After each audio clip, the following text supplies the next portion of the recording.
The crystal champagne flute exploded against the marble floor like a gunshot, silencing 500 of Atlanta's elite mid-conversation. Amara Washington froze, her dark hand still extended where the tray had been, watching liquid gold pool around Italian leather shoes worth more than her monthly rent. This wasn't clumsiness. Her hands had once performed heart surgery without trembling. Gasps rippled through the Ritz-Carlton ballroom as smartphones emerged like vultures, capturing her humiliation in high definition. A socialite's pearl necklace clicked against her champagne glass, the sound sharp as breaking bones. Amara's daughter lay dying 3 miles away while she served drinks to the very people whose insurance algorithms had condemned Sarah to death. The irony cut deeper than the crystal shards at her feet. "Well, well," Marcus Sterling's voice sliced through the whispers, his 6-foot frame towering over her like a courthouse judge. His smile held the cruelty of a man who'd never known powerlessness. Who was this woman, and why did her dignity shine brighter than his guests' diamonds? Leave a like and share your thoughts in the comments along with the city you're watching from now. Let's continue with the story. 6 months earlier, Amara Washington had walked through these same gilded doors as an invited guest, her medical degree from Harvard still meaning something in Atlanta's social circles. Tonight, she carried dirty plates and swallowed her pride with each "yes, ma'am" and "right away, sir." The irony wasn't lost on her. These same hands that had once saved lives now served champagne to the very people who'd destroyed hers. Dr. Amara Washington had been one of the youngest cardiac surgeons at Emory University Hospital, specializing in pediatric cases that other doctors deemed hopeless. Her colleagues had called her the miracle worker after she'd successfully operated on premature twins everyone else had written off. That was before her husband James died in what the police called a tragic accident. Before the insurance company denied Sarah's claims with algorithmic precision. Before the medical board launched an investigation that stripped away her license to practice. Before she discovered that speaking truth about corporate medical fraud could cost you everything you'd worked your entire life to build. Marcus Sterling stood across the ballroom like a king surveying his domain, his custom-tailored tuxedo fitting perfectly over his 6'2" frame. At 42, he commanded Sterling Dynamics with the ruthless efficiency that had built his tech empire from nothing. His healthcare software managed insurance claims for half the hospitals in Georgia, processing millions of decisions with mathematical coldness. The guests didn't know that Marcus had grown up in a Birmingham trailer park, that his white mother Eleanor had worked 3 jobs to keep food on their table after his father abandoned them when Marcus was 5. They saw only the billionaire who'd pulled himself up from poverty, the American dream incarnate. They couldn't see the boy who'd learned to hate the man who'd left him, or how that hatred had calcified into something darker over the decades. What they definitely couldn't see was how Marcus's success had come at a price measured in lives like Sarah Washington's. Eleanor Sterling, now 68 and Marcus's only family, watched her son from across the room with the worried eyes of a mother who'd raised a stranger. She remembered the sweet boy who'd once defended other kids from bullies, not the man who'd become the bully himself. The transformation had been gradual, each business success hardening him further against the world that had once rejected them both. Tonight's charity gala for children's health care was just another tax write-off for Marcus, another opportunity to network with Atlanta's power brokers. He donated millions to causes he didn't understand, attended galas for problems he'd helped create. The irony was lost on him. His software had denied treatment to hundreds of children while he wrote checks to help others. In 3 hours, these two worlds would collide in a way neither could predict. A moment of clumsiness would become a moment of reckoning, and the careful walls both had built around their pain would shatter like crystal against marble floors. The evening was about to take a turn that would change everything. The evening had started like any other charity gala. Predictable speeches, predictable faces, predictable amounts of self-congratulation. Amara moved through the crowd like a ghost, refilling glasses and clearing plates while conversations flowed around her as if she didn't exist. She'd perfected the art of invisibility over these past 6 months, becoming just another uniformed figure in the background of other people's lives. Her phone buzzed against her hip at 9:15 p.m.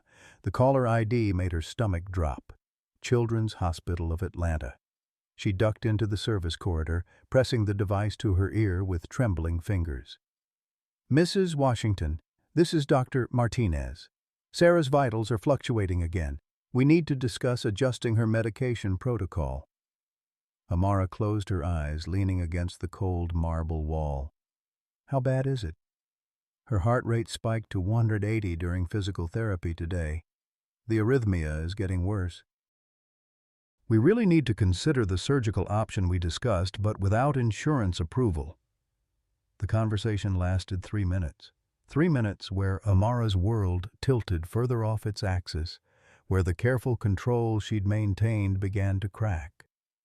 When she returned to the ballroom, her hands were shaking so badly she could barely hold the champagne tray. She tried to focus on the task, serve the drinks, smile politely, fade back into the background. But Sarah's face kept swimming in front of her eyes. 8 years old and fighting a battle no child should face. 8 years old and running out of time while insurance executives in glass towers calculated the cost of her life against their quarterly profits. The tray felt impossibly heavy. The crystal glasses seemed to multiply before her eyes, each one worth more than she earned in a week. The guests' laughter grew louder, more grating, a symphony of privilege that mocked her desperation. Marcus Sterling stood near the auction display, holding court with a group of investors discussing his latest acquisition. His voice carried across the room with the confidence of a man who'd never been denied anything he truly wanted. "Healthcare is just another market inefficiency waiting to be optimized," he was saying. "Sentiment has no place in sound business decisions." Amara knew about his business decisions. She'd spent months researching Sterling Dynamics after Sarah's insurance claims were systematically denied. The company's algorithm was a marvel of cold efficiency, capable of processing thousands of medical requests per minute. It was also responsible for a 40% increase in claim denials since its implementation. Her phone buzzed again. Another text from the hospital. "Sarah asking for you. Says her chest hurts." The tray slipped. 5 crystal champagne flutes, each worth $400, exploded against the marble floor with the sound of a car crash. Dom Perignon 2008 spread across the pristine surface like golden blood, seeping into the grout lines where it would stain forever. The liquid reached the Italian leather shoes of Mrs. Patricia Whitmore, wife of the hospital board chairman, who jumped back with a shriek of dismay. The ballroom fell silent. 500 conversations died mid-sentence as every head turned toward the sound. Smartphones appeared like magic, already recording what promised to be the evening's entertainment. Marcus Sterling's voice cut through the silence like a blade. "Well, well, what do we have here?" He approached slowly, deliberately, his footsteps echoing in the sudden quiet. Up close, Amara could see the calculating coldness in his gray eyes, the way his mouth curved in anticipation of what was to come. This wasn't just about broken glasses. This was about power, about reinforcing the natural order of things. "3 years you've been working these events," he continued, his voice carrying easily to every corner of the room. 3 years, and you still can't manage to carry a tray without destroying property." Mrs. Whitmore's voice joined in, shrill with indignation. "My Louboutin pumps are ruined. These shoes cost more than she makes in a month." Laughter rippled through the crowd. Not the warm laughter of genuine amusement, but the cruel tittering of people who'd found someone lower than themselves to mock. Phones continued recording, capturing every moment of Amara's humiliation for social media immortality. "You know what they say." Marcus's voice dropped to a theatrical whisper that somehow everyone could hear. "3 strikes, and you're out." He gestured to the security guard stationed by the entrance. "Escort her out, and call the police.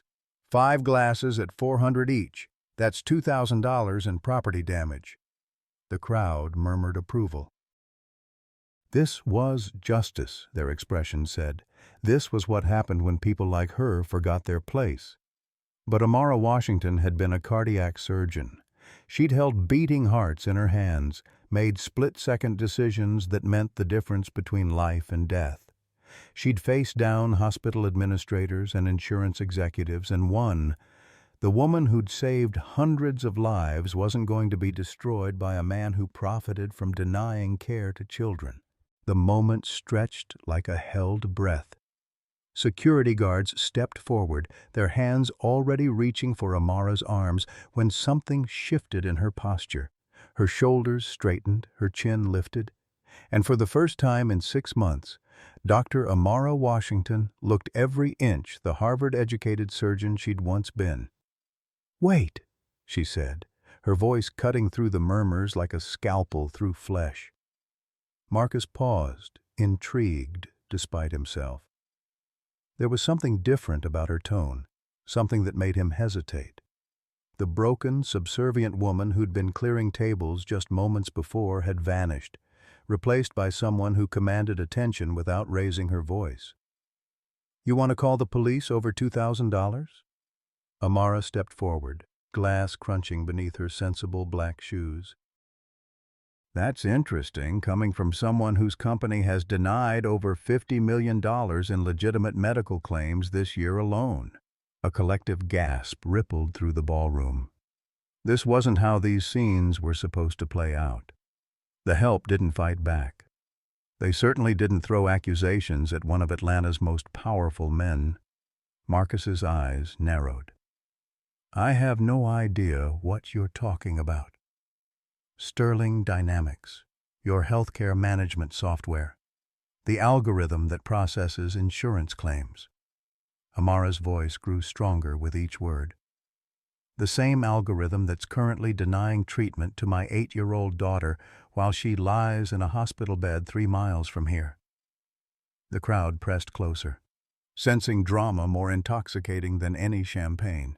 Mrs. Whitmore clutched her pearls, literally, while other guests exchanged meaningful glances. This was the kind of scandal that would fuel country club gossip for months. Marcus felt the ground shifting beneath his feet. How did she know about the specifics of his business? "You're out of line. Security." "Am I?" Amara interrupted. "Or am I finally speaking truth in a room full of people who profit from other people's pain?" Her gaze swept across the crowd, taking in the faces of hospital board members, insurance executives, pharmaceutical lobbyists. "How many of you sleep well at night knowing your quarterly bonuses come from denying care to sick children?" The silence was deafening. Several guests stepped back as if her words were contagious, but others leaned forward, captivated by the raw honesty blazing in her eyes. Eleanor Sterling pushed through the crowd, her weathered face pale with recognition. "Oh my God," she whispered. You're Dr. Washington." Marcus whipped around to face his mother. "What are you talking about?" "The doctor from the news. The one who lost her license after she exposed the insurance fraud." Eleanor's voice trembled. "Son, she's the woman who operated on Senator Morrison's grandson last year. The one who saved all those children before your son's company destroyed my life," Amara finished quietly. The revelation hit the ballroom like a physical blow. Whispers exploded as people pulled out phones, frantically Googling her name. The story came flooding back, the brilliant cardiac surgeon who'd blown the whistle on systematic insurance fraud, who'd lost everything when powerful interests struck back. The woman who'd saved dozens of children's lives before being silenced by the very system she'd tried to reform. Marcus stared at her with new eyes, seeing not the clumsy server but the acclaimed physician she'd once been. The woman whose testimony had threatened to expose the ugly truth behind his company's success. That's impossible. The investigation cleared us of any wrongdoing. Your lawyers cleared you, Amara corrected. Your money cleared you. Your connections cleared you. But the truth is that your algorithm kills children for profit, and everyone in this room knows it. A hospital board member near the back of the crowd shifted uncomfortably. Now see here, this is hardly the place.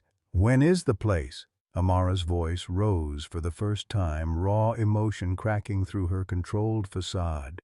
When my daughter is dead? When another 100 children are sacrificed to your stock prices? When? Marcus felt the crowd's mood shifting, sensed the narrative slipping from his control. These people were vultures who'd turn on him the moment they smelled weakness. He needed to regain the upper hand, needed to remind everyone exactly who held the power in this room. "You know what?" he said, his voice carrying that familiar, cruel edge. "I think we need a little entertainment to lighten the mood." He gestured toward the orchestra, who'd been watching the drama unfold with fascination. "Gentlemen, if you please, por una cabeza." The opening notes of the famous tango filled the ballroom, haunting and seductive. Several guests smiled, recognizing the tune from countless movies. This was better than any scripted entertainment. Marcus turned back to Amara with theatrical flourish. "You want to make accusations? You want to challenge me in front of my guests? Fine, but let's make it interesting." His smile was razor-sharp, designed to cut deep. "If you can dance this tango, really dance it, not just stumble through the steps, I'll marry you right here, right now." The crowd erupted in shocked laughter. The audacity of it was breathtaking, even by Marcus Sterling's standards. Phones appeared everywhere, recording what was sure to become viral content within hours. "But when you fail," Marcus continued, his voice dropping to a predatory whisper, "when you prove that you're nothing more than a washed-up has-been playing dress-up in a world that's moved on without you, I want you to apologize. To everyone here, on your knees." The cruelty of it was stunning. To force a woman who'd lost everything to humiliate herself further for their entertainment. Several guests looked uncomfortable, but no one spoke up. No one walked away. Amara stood perfectly still, the music swirling around her like a living thing. Her phone buzzed again. Another message from the hospital. Sarah needed her. But she also needed the $2,000 Marcus was threatening to have her arrested over. More than that, she needed to prove that some things couldn't be bought, couldn't be destroyed by algorithms and stock options. She reached down and began unlacing her sensible black shoes. Amara's bare feet touched the cold marble floor, and something fundamental shifted in the ballroom's atmosphere. The sensible black shoes lay discarded beside the broken crystal, and suddenly she stood transformed. Her spine straightened with the unconscious grace of someone who'd spent years mastering their body's movement. Her shoulders dropped into perfect alignment. Her arms found their natural position, and 500 wealthy strangers witnessed the emergence of someone entirely different from the woman they'd been mocking moments before. The opening notes of Por una cabeza swelled through the sound system, the violin's melancholy cry filling every corner of the room. It was a song about passion and loss, about chances taken and hearts broken. It was also a song Amara knew as intimately as her own heartbeat. Marcus watched with growing unease as she began to move. This wasn't the tentative shuffling he'd expected, wasn't the humiliating spectacle he'd orchestrated.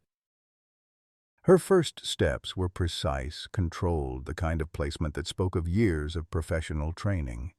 The mocking smile began to fade from his lips as she executed a perfect promenade, her bare feet gliding across the marble as if it were a dance floor designed specifically for her. The crowd's laughter died completely. Smartphones that had been held up to capture her failure now recorded something entirely unexpected. Mrs. Whitmore's hand flew to her mouth, her earlier indignation forgotten in the face of what she was witnessing. Even the orchestra seemed surprised, their playing taking on new intensity as they realized they were accompanying a real performance. Amara closed her eyes and let the music carry her back. Back to Buenos Aires, where she'd spent a summer during medical school studying under the legendary tango master Carlos Gavito. Back to the nights when she and James would dance in their tiny apartment, practicing steps that made their neighbors complain about the noise.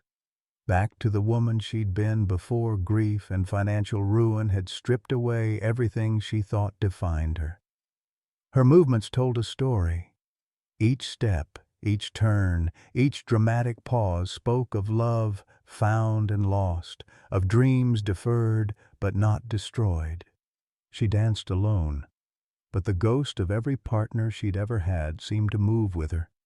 The ballroom became Buenos Aires, became her living room, became every place where music and movement had offered escape from the world's cruelties. Marcus found himself stepping forward without conscious thought. The woman before him bore no resemblance to the clumsy server who'd dropped a tray of glasses. This was a master at work, someone who understood that tango wasn't just dance but emotional storytelling made physical. Her bare feet whispered secrets against the marble. Her arms painted pictures of longing in the air. Eleanor Sterling watched from the crowd with tears streaming down her cheeks. She recognized the quality of movement, the unmistakable signs of professional training. This wasn't a party trick or desperate attempt to avoid arrest. This was artistry, the kind that took decades to develop and could never be faked. "My God," she whispered to the woman beside her.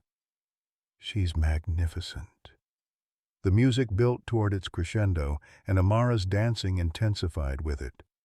She executed a series of turns that would have challenged dancers half her age, her body remembering every lesson, every correction, every moment of joy she'd experienced on dance floors around the world. The tango was technically perfect, but more than that, it was emotionally devastating. She wasn't just dancing.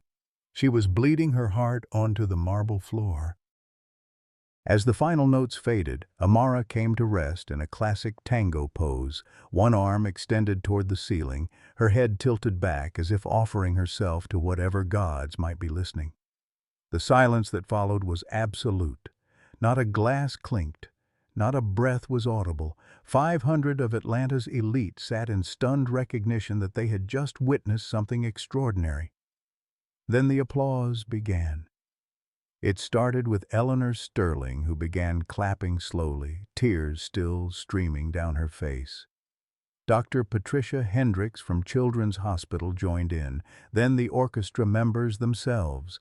Within seconds, the entire ballroom erupted in thunderous applause that seemed to shake the crystal chandeliers above. Amara opened her eyes, the spell broken, reality rushing back. She was still in the Ritz-Carlton, still surrounded by people who'd been content to watch her humiliation moments before. But something had changed. The way they looked at her was different now. She wasn't invisible anymore. Marcus stood frozen, his carefully constructed narrative crumbling around him. He'd expected to watch her fail, to see her stumble and fall and prove his superiority once and for all. Instead, he'd witnessed a performance that would have been at home on any professional stage in the world. The applause continued, growing louder, and he realized with growing horror that she'd turned his cruelest joke into her greatest triumph. "Well," Amara said, her voice carrying easily over the dying applause, I believe that was dancing. She walked toward him with the same measured grace she'd displayed during the tango, stopping just close enough that he could see the steel in her dark eyes. So, what exactly do I win, Mr. Sterling? The crowd pressed closer, smartphones recording every moment. This was the content that broke the internet, the kind of real-life drama that scripted entertainment could never match. Marcus felt their eyes on him, felt the weight of his own words. He'd made the challenge publicly, dramatically, with hundreds of witnesses. There was no way to back down without looking like a coward. That was actually quite good, he managed, his voice lacking its earlier confidence. Quite good? Dr. Hendricks called out from the crowd. That was extraordinary. I've seen professional tango shows in Argentina that weren't half as moving. Other voices joined in, praising the performance, demanding Marcus honor his word. The crowd that had been content to mock her failure now seemed invested in seeing justice done. Social media was already exploding with videos of the dance, trending hashtags forming in real time as the story spread beyond the ballroom walls. Marcus felt trapped, caught between his public promise and his private revulsion. The idea of actually marrying this woman, this former server who'd somehow humiliated him in front of his peers, was unthinkable. But backing down would be worse. It would make him look weak, and weakness was something Marcus Sterling had spent his entire adult life avoiding. "You want to know what you win?" he said, his voice regaining some of its earlier venom. "You win the right to explain how a supposedly prestigious surgeon ended up working as hired help at charity galas." The crowd murmured, sensing the conversation taking a darker turn. This wasn't the romantic comedy ending they'd expected. "You want to know how I learned to dance like that?" Amara's voice was steady, but Marcus could see the pain flickering in her eyes. "I learned because my husband and I used to dance every Friday night, because we dreamed of taking a trip to Buenos Aires for our 10th anniversary. Because even after 14-hour shifts at the hospital, we'd put on music and remember why we fell in love." The ballroom fell silent again, but this time the quiet was heavy with anticipation rather than shock. "You want to know why I'm working as a server?" She stepped closer, close enough that only he could see the tear tracks on her cheeks. "Because your algorithm killed my husband and is killing my daughter. Because speaking the truth about medical fraud cost me my career, my savings, and everything I'd worked my entire life to build. Because sometimes good people lose everything while bad people get richer." Eleanor Sterling pushed through the crowd, her face pale with recognition. "Amara Washington," she said, her voice barely above a whisper. "You operated on Tommy Morrison, Senator Morrison's grandson. You saved his life when every other doctor said it was hopeless." The crowd shifted, pieces clicking into place. They remembered the story now, the brilliant surgeon who'd exposed corruption in the insurance industry, who'd lost her medical license in the resulting investigation, the woman who'd become a symbol of what happened when you challenge systems too powerful to fight. "You saved my nephew's life too," another voice called out. "Dr. Richardson at Emory said you were the best pediatric cardiac surgeon he'd ever worked with." Marcus felt the ground shifting beneath his feet. The narrative he'd constructed, the clumsy server getting her comeuppance, was crumbling as quickly as he'd built it. This wasn't some random employee making wild accusations. This was a respected physician whose reputation had been systematically destroyed by the very people now defending her. "Your daughter?" he found himself asking, the words emerging without conscious thought. "What's wrong with her daughter?" Amara's composure finally cracked. "Hypertrophic cardiomyopathy. She needs surgery, but your company's algorithm keeps denying the claims. Every appeal gets rejected with the same automated response. Experimental procedure, not covered under current policy guidelines. She's 8 years old, and she's running out of time while you profit from her suffering." The accusation hung in the air like smoke from a house fire.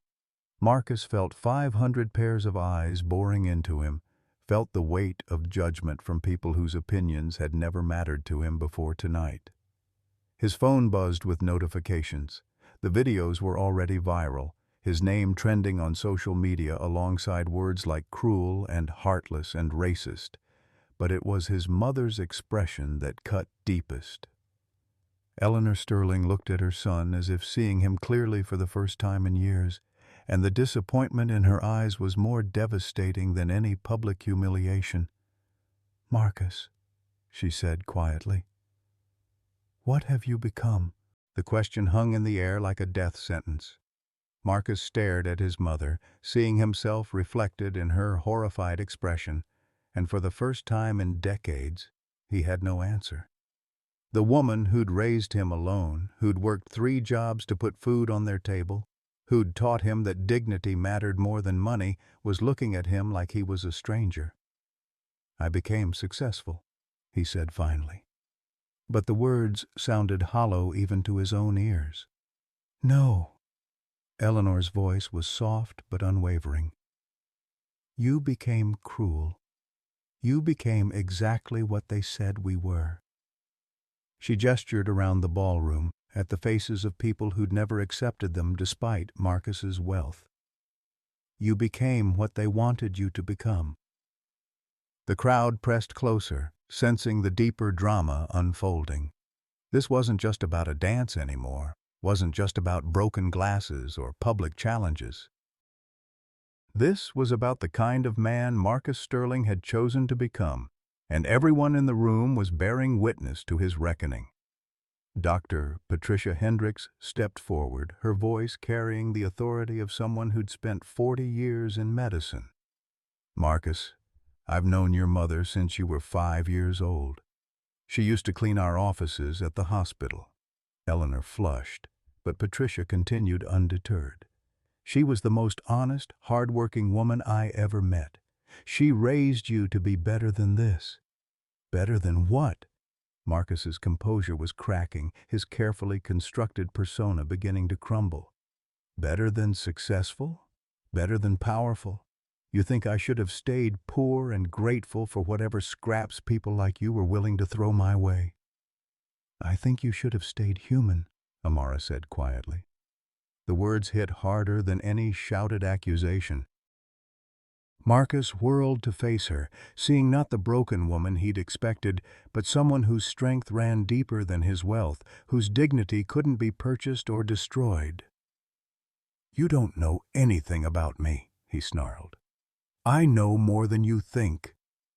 Amara's phone buzzed again, and this time she didn't ignore it. She glanced at the screen, and her face went pale.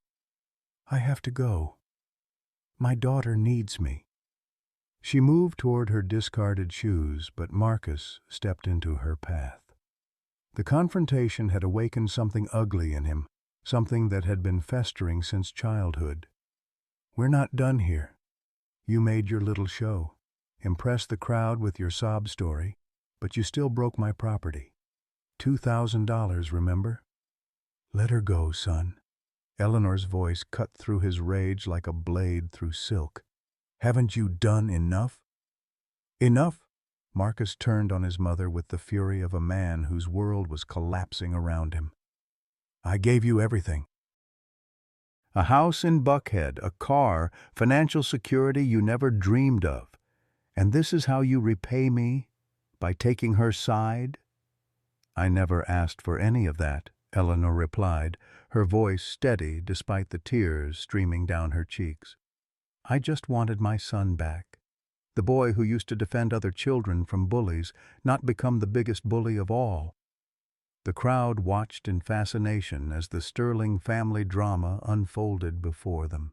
Phones continued recording, social media engagement climbing by the second. This was the kind of real-time character assassination that could destroy a reputation built over decades. Marcus felt their eyes on him, felt the weight of judgment from people whose approval he'd spent years courting. But it was too late to back down now, too late to pretend he was anything other than what he'd become. The mask had slipped, and everyone could see the ugly truth underneath. "You want to know who I really am?" He addressed the entire room, his voice rising to a shout. "I'm the son of a man who abandoned his family because providing for us was too hard. I'm the kid who wore the same shoes until they fell apart because my mother couldn't afford new ones. I'm the teenager who worked 3 jobs to pay for college while people like you inherited everything you have." The ballroom fell silent, but it wasn't the respectful quiet of earlier. This was the uncomfortable silence of people witnessing a complete breakdown. "I clawed my way out of poverty," Marcus continued, his voice raw with decades of suppressed rage. "I built an empire from nothing. I earned every dollar, every connection, every ounce of respect I have, and now you want to destroy it because I won't apologize for being successful?" "No one wants to destroy your success," Dr. Hendrick said gently. "We want you to remember where you came from. We want you to use your power to help people, not hurt them." "Help people?" Marcus laughed bitterly. "You mean help people like my father, the man who walked out on his responsibilities, who left a 5-year-old boy wondering what he'd done wrong. Should I help men like that?" Eleanor gasped, understanding flooding her features. "Marcus? Is that what this is about? Your father?" "Don't." His voice was sharp enough to cut glass. "Don't you dare try to psychoanalyze me." But Eleanor pressed on, 37 years of suppressed truth pouring out. "Your father didn't abandon us, Marcus. He was forced out. My family, the neighbors, everyone made it clear he wasn't welcome. A black man with a white woman and a mixed-race child, that wasn't acceptable in Birmingham in 1987. The revelation hit the crowd like a physical blow. Several people stepped back, understanding dawning on their faces. Marcus Sterling, the tech mogul they'd assumed was white, was biracial. The man who'd been denying medical care to black children was black himself. Marcus felt the world tilting beneath his feet. "That's not... You never told me." "Because I thought I was protecting you," Eleanor sobbed. "I thought if you passed for white, if no one knew, you'd have a better life. But I was wrong. I created a monster instead of raising a man." Amara watched the family drama unfold with growing urgency. Her phone had buzzed 3 more times, each message more desperate than the last. Sarah's condition was deteriorating and she needed to get to the hospital.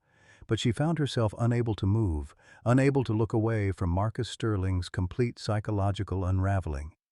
"You lied to me," Marcus said, his voice hollow with shock. "My entire life, you lied to me." "I tried to protect you from the hatred," Eleanor whispered, "but I ended up teaching you to hate yourself instead."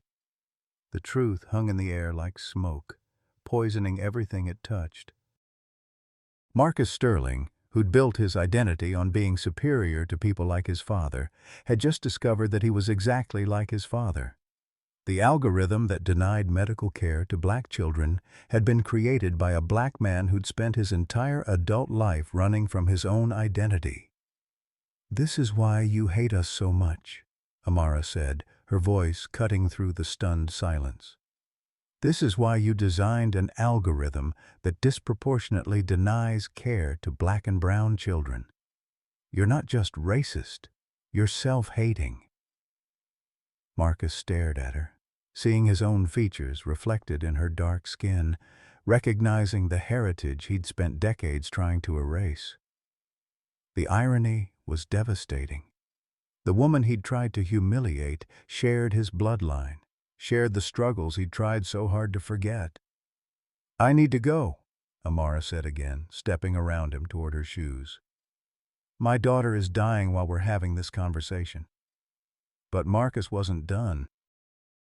The revelations had broken something inside him, shattered the careful walls he'd built around his pain. "No, you don't get to walk away. You don't get to drop this bomb and leave me to deal with the fallout." He grabbed her arm, his grip tight enough to bruise. The crowd gasped, several men starting forward to intervene, but Amara didn't flinch, didn't try to pull away. She looked down at his hand on her arm, then up into his eyes with such calm certainty that he felt his grip loosen involuntarily. "Let go of me," she said quietly, "and let me save my daughter's life." The simple dignity of her request, combined with the weight of everything that had been revealed, finally broke through Marcus's rage. He released her arm and stepped back, his face crumbling as the full magnitude of his actions hit him. "I'm sorry," he whispered, the words barely audible. "God help me, I'm sorry." But Amara was already walking away, slipping on her shoes with quick efficiency. She had a daughter to save, and nothing, not Marcus Sterling's breakdown, not the viral videos, not the cheering crowd, mattered more than that. As she reached the ballroom doors, she turned back one final time. "Your father didn't abandon you, Marcus. He was driven away by people who looked exactly like the ones surrounding you tonight. The question is, what are you going to do with that knowledge?" Then she was gone, leaving 500 of Atlanta's elite to grapple with truths they'd never wanted to face, and a broken man to confront the monster he'd become.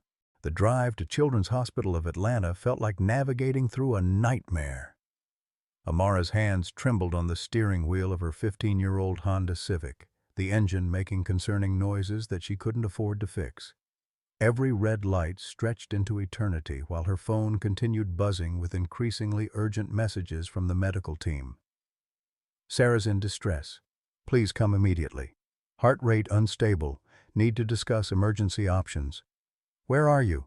Sarah is asking for you." The final message, sent just as she pulled into the hospital parking garage, made her stomach drop. "Coding blue. Room 314. All available staff respond." Room 314 was Sarah's room. Amara abandoned her car in the first available space and ran through the sliding glass doors, her elegant serving uniform a stark contrast to the sterile hospital environment. The elevator ride to the third floor took 47 seconds that felt like 47 hours. She could hear the commotion before the doors opened, the sharp beeping of monitors, the urgent voices of medical professionals, the terrible efficiency of a code blue response. She burst through Sarah's door to find her daughter surrounded by a team of doctors and nurses. Dr. Martinez looked up from the crash cart, his face grim with the kind of expression medical professionals wore when delivering devastating news. "Mrs. Washington, we need to talk." Sarah lay unconscious, her small body dwarfed by the hospital bed and the tangle of wires connecting her to various machines. Her dark skin had taken on a grayish pallor that Amara recognized from her own years in surgery. This was what children looked like when their hearts were failing. "How long has she been like this?" Amara asked, automatically falling into the clinical detachment that had served her well during her surgical career. "She crashed about 20 minutes ago. We've stabilized her for now, but—" "Doctor." Martinez paused, choosing his words carefully. "The arrhythmia is getting worse. Without the surgical intervention we discussed, I don't think she has more than a few days."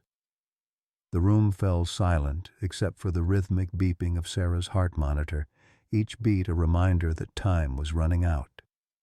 Amara reached out and took her daughter's hand, feeling how cold and small it was in her own. "The insurance company denied the appeal again this morning," she said quietly. "Same automated response as always. Experimental procedure not covered under current policy guidelines." Dr. Martinez exchanged glances with the other medical staff. They'd all seen cases like this, watched children die because accountants decided their lives weren't cost-effective, but knowing it happened didn't make it easier to witness. "There might be another option," he said carefully. "Dr. Catherine Rivers at Emory has been developing a new technique that could work for Sarah's specific condition." "It's still considered experimental, but the early results are promising." Amara looked up sharply. "Kathy Rivers. She was my resident when I was chief of pediatric cardiac surgery." "She speaks very highly of you," Dr. Martinez replied. In fact, she specifically mentioned Sarah's case when we consulted with her last week. She said if anyone deserved a chance, it was the daughter of Dr. Amara Washington. The irony was almost too much to bear. Her former student was willing to help, but the financial barriers remained insurmountable. The procedure would cost close to $500,000, money that Amara simply didn't have. She'd already sold everything of value, borrowed against her non-existent future, and exhausted every avenue for assistance. "Even if Dr. Rivers is willing to do the surgery," Amara said, her voice barely above a whisper, "I can't afford it." "The hospital won't approve a $500,000 procedure without insurance coverage or cash up front." Sarah's eyes fluttered open at the sound of her mother's voice. "Mama?" she whispered, her voice weak but clear. "I'm here, baby," Amara said, squeezing her daughter's hand gently. "I'm right here. Am I going to die?" The question was asked with the terrible directness that only children possess, cutting straight to the heart of what everyone was thinking but afraid to say. Amara felt her composure cracking. How do you lie to a child about something this important? How do you tell your daughter that she might die because insurance executives have decided her life isn't worth the cost? "You're going to fight," she said instead. "We're going to fight together, just like we always have." Sarah nodded solemnly, accepting this answer with the wisdom of a child who'd spent too much time in hospitals. "Will you sing to me, Mama? The song Daddy used to sing?" Tears streamed down Amara's face as she began humming the lullaby that James had sung to Sarah every night before his death. The melody filled the small room, competing with the electronic sounds of the medical equipment. It was a song about love transcending distance, about always being there even when you couldn't be seen. Dr. Martinez quietly ushered the other staff members out of the room, giving mother and daughter a moment of privacy. But even as Amara sang, her mind was racing through possibilities, calculating costs, searching for solutions that didn't exist. Her phone buzzed with a text message. She almost ignored it, but something made her glance at the screen. The message was from an unknown number. "This is Eleanor Sterling. Please call me. It's about Sarah." Amara stared at the message, confused. How had Marcus's mother gotten her phone number? And why would she be reaching out at a time like this? "Mama, who's texting you?" Sarah asked, her voice still weak but curious. "I'm not sure, sweetheart. Just someone from tonight." Amara put her phone away, focusing entirely on her daughter. Whatever Eleanor Sterling wanted could wait. Sarah was all that mattered now. But the phone buzzed again and again. Finally, Amara stepped into the hallway to read the messages that were accumulating. "Please don't ignore this. I know about your daughter's condition. I've been researching Sarah's case since you left the gala. Dr. Rivers is a family friend. Marcus doesn't know I'm reaching out. This is about doing what's right. I have information about your husband's death. We need to talk." The final message made Amara's blood run cold. James's death had been ruled an accident, brake failure on a rainy night. But she'd always suspected there was more to the story, especially given the timing. He'd been investigating insurance fraud cases just weeks before his death, preparing to testify before a congressional committee about systematic claim denials. Her phone rang. Eleanor Sterling's name appeared on the caller ID. Amara hesitated for a moment, then answered. "Mrs. Sterling? Dr. Washington, thank you for taking my call. I know this is a difficult time, but I need to see you. There are things about Marcus's company, about your husband's death, about your daughter's case that you need to know." "I can't leave Sarah right now," Amara said automatically. "I'm already on my way to the hospital," Eleanor replied. "I'll be there in 10 minutes. Please, Dr. Washington, this is about saving Sarah's life." The line went dead, leaving Amara standing in the hospital corridor with more questions than answers.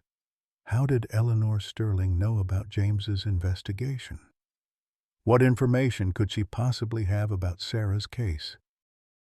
And why was she reaching out now after years of silence? Back in Sarah's room, the little girl was sleeping fitfully, her breathing shallow but regular. The heart monitor showed the irregular rhythm that had become terrifyingly familiar over the past few months. Every beat was a gift, but also a countdown. Amara sat down in the uncomfortable visitor's chair that had become her second home and tried to make sense of the evening's events. 6 hours ago, she'd been invisible, just another server in a black uniform. Now she was at the center of a viral social media storm, her tango performance viewed by millions of people around the world. But none of that mattered. Social media fame couldn't cure her daughter's heart condition. Viral videos couldn't pay for experimental surgery. The only thing that mattered was the steady beep of Sarah's heart monitor and the terrible knowledge that it might stop at any moment. Eleanor Sterling arrived exactly 10 minutes later, looking older and more fragile than she had at the gala. She carried a manila envelope thick with documents and wore the expression of someone carrying a terrible burden. "Dr. Washington," she said quietly, "we need to talk about how my son's company killed your husband." The hospital cafeteria at 2:17 a.m. was a desolate place, filled with vending machine hums and the distant sound of emergency room activity. Eleanor Sterling sat across from Amara at a plastic table, the manila envelope between them like a loaded weapon. Under the harsh, fluorescent lights, she looked every one of her 68 years, her earlier elegance replaced by the exhaustion of someone carrying decades of buried secrets. "Before I show you these documents," Eleanor said, her voice barely above a whisper, "I need you to understand something. I've been living with this knowledge for 3 years. It's been eating me alive." Amara's hands were steady despite the earthquake of emotions churning inside her. She'd performed surgery under pressure, made life-or-death decisions in split seconds, but nothing had prepared her for this moment. "Tell me about my husband." Eleanor opened the envelope and pulled out a thick file marked "Confidential, Sterling Dynamics, Internal Audit." The pages were filled with technical diagrams, algorithm flowcharts, and what appeared to be email correspondence between company executives. "James was getting close," Eleanor began, her fingers trembling as she sorted through the documents. "Too close. He'd figured out how the algorithm worked, how it was designed to deny claims for certain demographics. He'd identified the specific code sequences that targeted minority patients and expensive procedures." She handed Amara a printout of an email chain dated 3 weeks before James's death. The subject line read, "Dr. Washington investigation. Immediate action required." Amara read the emails with growing horror. They detailed James's research, his scheduled testimony before Congress, and the potential financial impact to Sterling Dynamics if his findings became public. The final email in the chain was from someone identified only as RH to the company's board of directors. "Problem needs permanent solution. Recommend immediate implementation of Protocol 7. "Protocol 7, Amara said, her voice hollow. "What is Protocol 7? Eleanor pulled out another document, this one marked "Board Eyes Only." It outlined a systematic approach to eliminating threats to company profitability, including targeted accidents and vehicular malfunctions. The document was signed by Robert Hayes, Sterling Dynamics Chief Financial Officer. "Your husband's brake lines were cut," Eleanor said simply. "The accident wasn't an accident." The words hit Amara like physical blows. She'd suspected, had always known something wasn't right about James's death, but seeing the cold, clinical planning behind it was devastating. Her husband hadn't died in a random traffic accident. He'd been murdered by a company that viewed human lives as line items on a spreadsheet. "How do you know all this?" Amara asked, her voice barely controlled. Because I've been Marcus's secretary for 15 years, Eleanor replied. I handle his correspondence, organize his meetings, file his documents. I see everything that comes through the executive offices. When your husband died, I started paying closer attention. When the insurance denials targeting Black and Hispanic children increased by 40%, I started keeping copies. She pulled out a USB drive and placed it on the table. Everything's on here. Email chains, board meeting minutes, algorithm specifications, financial records showing the correlation between denials and profit margins. Enough evidence to bring down the entire company and send half the board to prison. Amara stared at the small device, understanding its significance. This wasn't just evidence of corporate malfeasance. This was proof of murder, of systematic genocide targeting the most vulnerable populations in America. It was also Sarah's death warrant if Sterling Dynamics discovered what Eleanor had done. "Why are you showing me this now?" Amara asked. "Why not 3 years ago when it might have saved other children's lives?" Eleanor's composure finally cracked. Tears streamed down her cheeks as she struggled to find words for the guilt that had consumed her. "Because I was a coward. Because Marcus is my son, and I thought I could protect him by staying silent. Because I convinced myself that he didn't know, that he was just a figurehead while the real decisions were made by others." "But he did know," Amara said. "It wasn't a question." "Some of it," Eleanor admitted. "He knew about the algorithm's bias, knew it was designed to maximize profits by denying expensive claims. But the murders, the systematic elimination of whistleblowers, that was Hayes and the board. They kept Marcus insulated, made sure he had plausible deniability."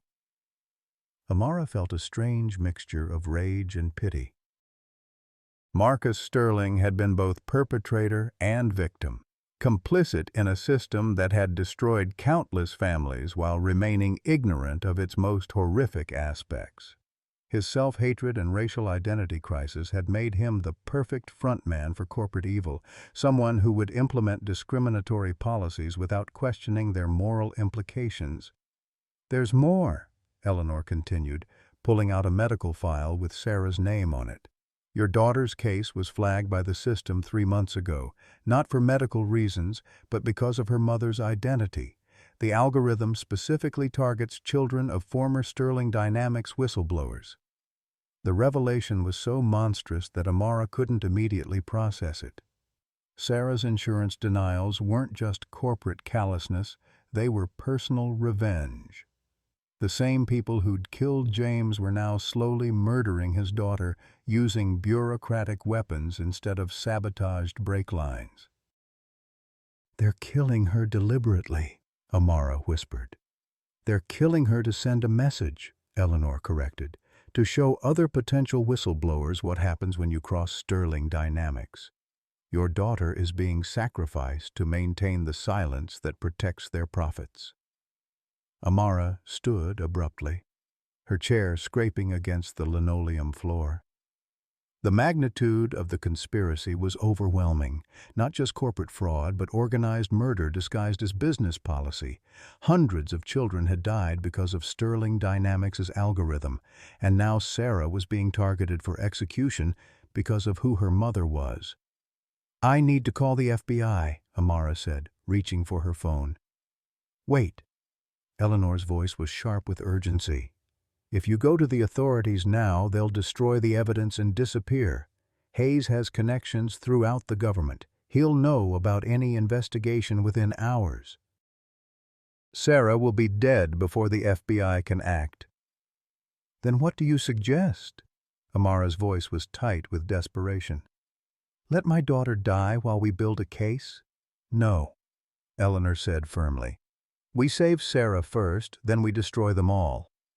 She pulled out one final document, a cashier's check made out to Children's Hospital of Atlanta for exactly $847,000. The amount was specific, clearly calculated to cover Sarah's surgery, plus post-operative care. "This is my personal money," Eleanor explained. "Inheritance from my parents, savings from 40 years of work.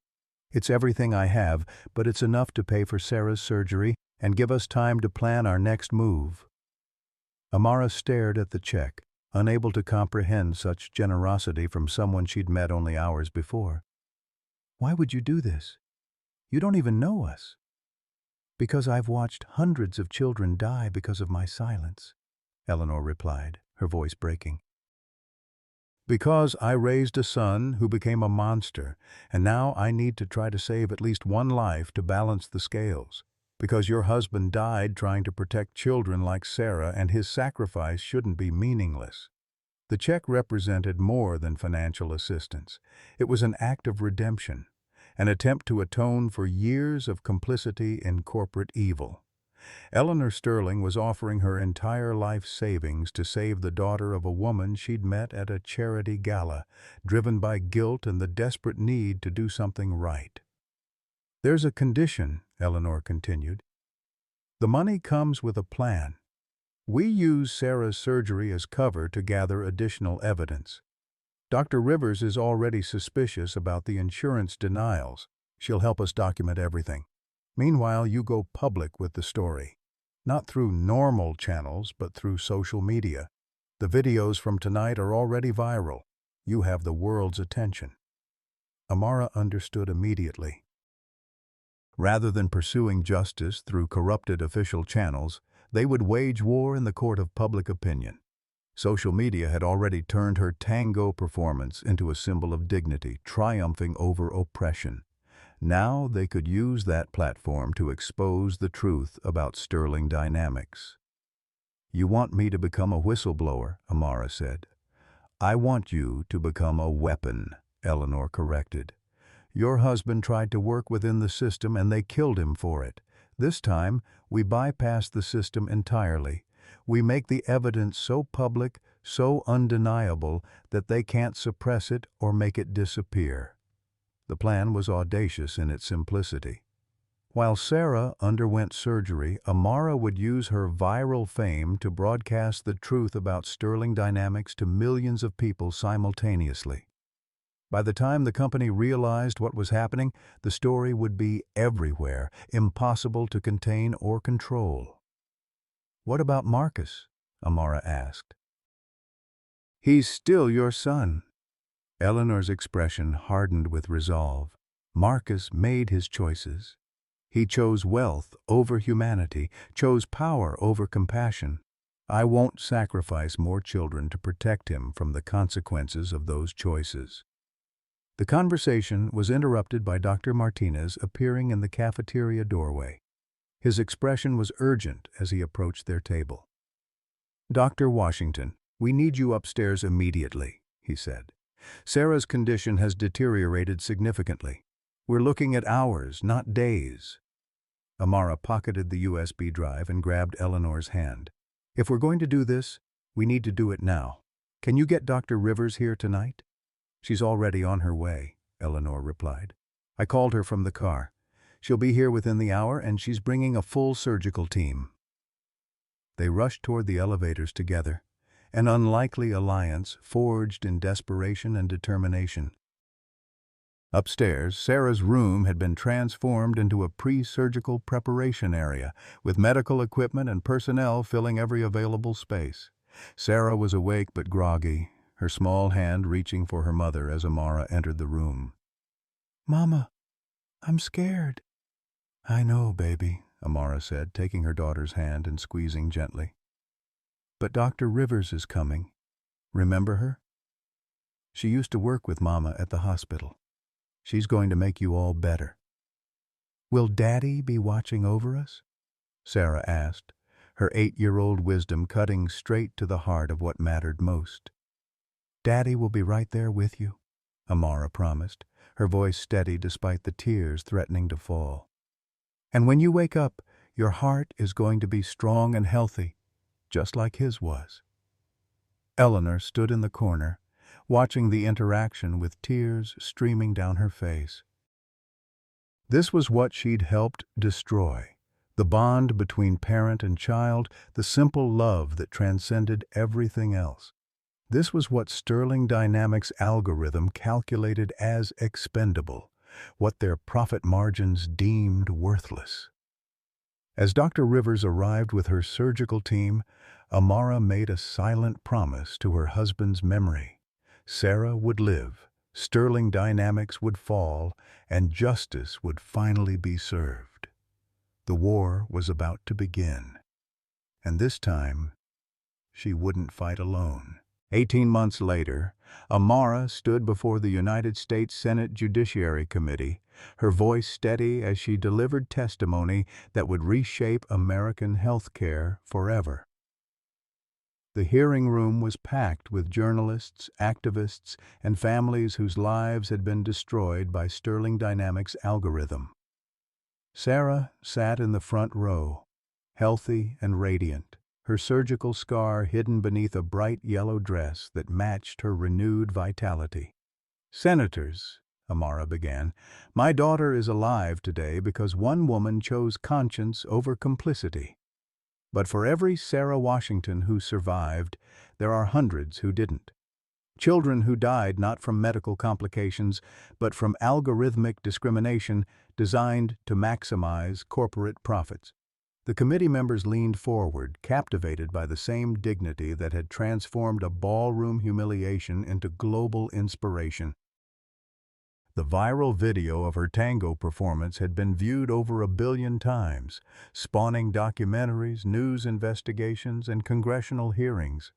But more importantly, it had given a face to the faceless victims of corporate healthcare fraud. Senator Patricia Williams of California, the committee chair, nodded gravely. "Dr. Washington, can you explain to the American people how Sterling Dynamics' algorithm specifically targeted minority children?" Amara clicked to the next slide in her presentation, displaying code sequences that had been hidden in corporate servers for years. The algorithm used zip codes, names, and demographic markers to assign risk scores. Children from predominantly black neighborhoods were automatically classified as high risk for expensive procedures, regardless of medical necessity. Hispanic children with complex surnames faced similar discrimination. The system was designed to let them die quietly while maintaining plausible deniability. The revelation sent shockwaves through the hearing room. These weren't abstract statistics. These were specific, intentional decisions to deny healthcare based on race. The algorithm hadn't just been biased, it had been genocidal. "And your husband discovered this pattern?" Senator Williams continued. "My husband died trying to expose this conspiracy," Amara replied, her voice carrying the weight of loss and determination. "Dr. James Washington was murdered because he refused to let corporate profits matter more than children's lives. His death was staged as an accident, but the evidence clearly shows premeditated assassination ordered by Sterling Dynamics' board of directors." The hearing room erupted in angry murmurs.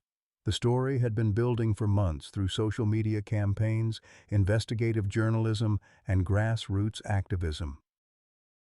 But hearing the clinical details delivered with surgical precision by the widow herself was devastating. Robert Hayes, former CFO of Sterling Dynamics, was already serving a life sentence for conspiracy to commit murder. His plea bargain had revealed the full scope of the company's criminal enterprise, implicating dozens of executives in systematic fraud and targeted assassinations. But the most shocking revelation had been Marcus Sterling's role in the conspiracy. Eleanor Sterling sat in the back of the hearing room, having aged a decade in 18 months. Her testimony the previous day had been heartbreaking, a mother forced to choose between protecting her son and protecting innocent children. She'd chosen the children, and her courage had made all of this possible. Marcus had disappeared 3 days after the FBI raids on Sterling Dynamics. Some reports placed him in Switzerland. Others suggested he'd assumed a new identity in South America. The federal manhunt continued, but Eleanor had told investigators she hoped they never found him. Prison would be too merciful for what he'd become. "Dr. Washington," Senator Williams said, "what would you say to parents watching this hearing who are currently fighting insurance denials for their own children?" Amara looked directly into the camera, addressing millions of families struggling with medical debt and corporate indifference. I would tell them that they're not alone anymore. The Sarah Washington Foundation has processed over 12,000 appeals in the past year, with an 87% success rate. We've learned how to fight these algorithms, how to expose their bias, how to force companies to honor their obligations to our children. The foundation had grown from Eleanor's initial donation into a nationwide network of medical professionals, lawyers, and activists. Dr. Catherine Rivers served as Chief Medical Officer, leading a team of specialists who provided free consultations for complex pediatric cases. Eleanor herself had become the foundation's primary fundraiser, using her insider knowledge of corporate healthcare to expose systematic fraud across the industry.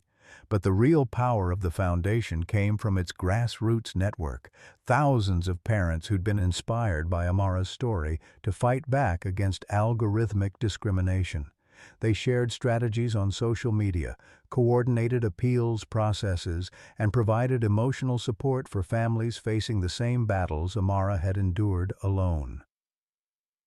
The most important thing, Amara continued, is that we refuse to accept no as a final answer. These companies count on us being isolated, being overwhelmed by bureaucracy, being too exhausted to fight. When we stand together, when we support each other, they lose their power to decide who lives and who dies based on profit margins. Senator Michael Torres of Texas, whose own nephew had died from a denied claim before Amara's revelations, asked the question everyone wanted answered. What should happen to companies like Sterling Dynamics? Complete dissolution, Amara replied without hesitation. Their assets should be liquidated and distributed as restitution to victims' families. Their executives should face criminal prosecution for the murders they ordered and the genocide they implemented, and their algorithms should be declared crimes against humanity, banned from use in any healthcare system worldwide. The recommendation was radical but increasingly popular. Public opinion had turned decisively against algorithmic healthcare management, with polls showing 78% support for criminal prosecution of executives who implemented discriminatory systems. Several state legislatures had already banned the use of demographic data in insurance algorithms, and federal legislation was pending in both houses of Congress. As the hearing concluded, Amara gathered her materials with the satisfaction of someone who'd fought the impossible fight and won. Sarah bounded up from the audience, her energy unlimited since the successful surgery that had repaired her heart completely. "Mama, did we win?" she asked with 8-year-old directness. "We're winning, baby," Amara replied, hugging her daughter close. "It's going to take time, but we're making it so that no other children have to go through what you did." Outside the Capitol building, Eleanor Sterling waited by a black sedan, her hair silver now instead of brown, her face lined with the weight of terrible knowledge. She'd lost her son but found her conscience, and the trade had been worth making. "How do you feel?" Eleanor asked as they walked toward the car. "Like James would be proud," Amara replied. "Like Sarah gets to grow up in a world where her life has value that can't be calculated by an algorithm." They drove through Washington, D.C. In comfortable silence, two women who'd found each other in the darkest circumstances and discovered that sometimes justice was possible when good people refused to stay silent. Behind them, the Capitol dome gleamed in the afternoon sun, and ahead of them, the future stretched bright with possibility. Sometimes life breaks us down to build us back up stronger. Amara Washington's story reminds us that dignity isn't determined by our circumstances, it's revealed by how we respond to them. When that ballroom crowd expected her to crumble, she chose to dance. When the system tried to silence her, she found her voice. When corporate greed threatened her daughter's life, she transformed personal tragedy into a movement that saved thousands of children. This isn't just about healthcare fraud or algorithmic discrimination. It's about the power we all possess to stand up when it matters most.